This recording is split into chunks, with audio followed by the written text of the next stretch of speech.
Ajouté, la coalition dirigée par l'Arabie Saoudite au Yémen a annoncé mercredi la réouverture du port de Ro'odeda et de l'aéroport de Sanaa pour l'aide humanitaire, après des appels pressants de l'ONU à faciliter la reprise des opérations de secours dans le pays en guerre.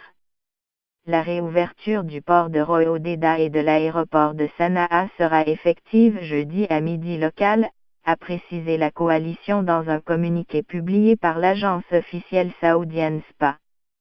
Selon l'Organisation mondiale de la santé, le conflit au Yémen a fait, depuis l'intervention de la coalition militaire arabe en mars 2015, plus de 8 750 morts et 50 600 blessés, dont de nombreux civils. En outre, le pays connaît la pire crise humanitaire de la planète, selon l'ONU. La coalition sous commandement saoudien est intervenue au Yémen pour stopper la progression des rebelles yéménites Houthis face aux forces gouvernementales. Elle avait imposé un blocus total au Yémen après le tir le 4 novembre d'un missile balistique par les rebelles qui contrôlent Ro'odeda et Sanaa en direction de l'Arabie Saoudite. L'engin avait été intercepté au-dessus de l'aéroport international de Riyad.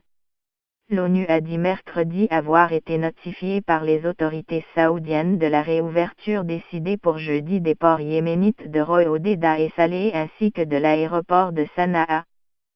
Nous suivons ces développements sur le terrain pour voir si cela se fera, a ajouté le porte-parole Farhan Haq au siège de l'ONU à New York.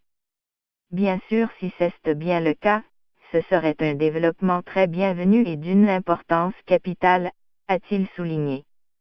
Le 9 novembre, le Conseil de sécurité de l'ONU avait réclamé à la coalition sous commandement saoudien la fin du blocus imposé au Yémen, menacé par la plus grande famine de ces dernières décennies.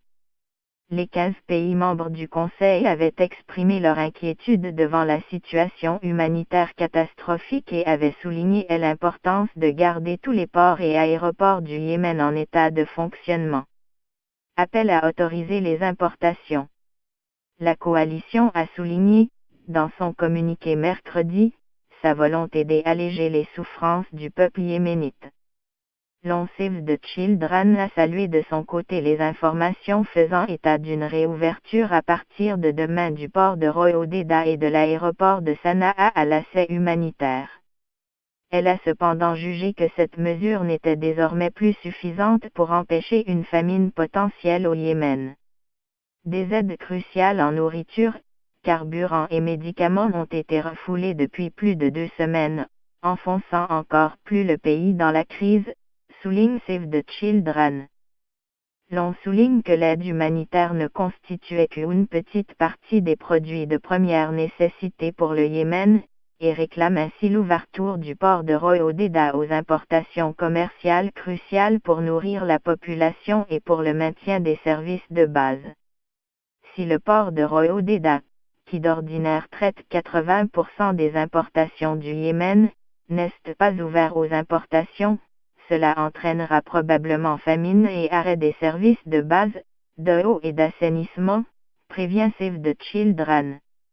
La coalition a appelé mercredi l'ONU à envoyer des équipes pour renforcer le mécanisme de vérification des cargaisons qui transitent par le grand port de Ro'odeda, sur la mer Rouge, afin d'empêcher l'introduction clandestine d'armes en faveur des rebelles yéménites accusés de lien avec l'Iran.